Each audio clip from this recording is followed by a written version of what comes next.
আল্লাহর কসম, আজ যদি আপনি এই একটা আমল করেন, হয়তো আপনার জীবনের পাল্লাটা একটু হলেও বদলে যাবে। আমরা অনেক সময় ভাবি আমাদের ছোট ছোট আমলের কী বা মূল্য আছে, কিন্তু আল্লাহর কাছে এক ফোঁটা আন্তরিক জিকিরও পাহাড় সমসোয়াব হয়ে যায়। এটা আমি বলছি না, এটা বলেছেন আমাদের প্রিয় নবী মুহাম্মদ সাল্লাল্লাহু আলাইহি ওয়াসাল্লাম। রাসূল সাল্লাল্লাহু আলাইহি ওয়াসাল্লাম বলেছেন, যে ব্যক্তি দিনে ১০০ বার এই কালিমা পড়বে, তার আমলনামায় লেখা হবে ১০০টি নেকি, মুছে দেওয়া হবে ১০০টি গুনাহ, আর সে পাবে ১০ জন দাস মুক্ত করার সমান সওয়াব।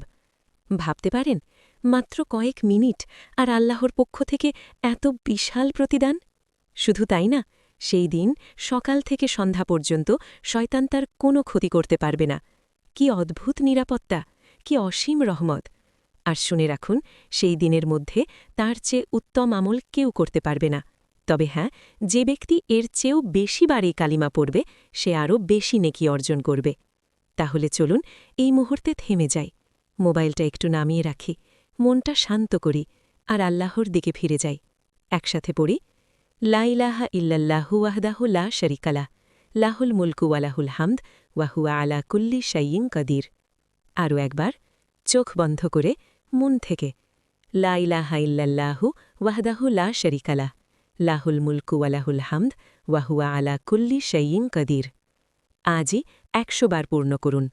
হয়তো আপনি বুঝতেও পারবেন না, কিন্তু আপনার দিনটা বদলে যাবে ইনশাআল্লাহ।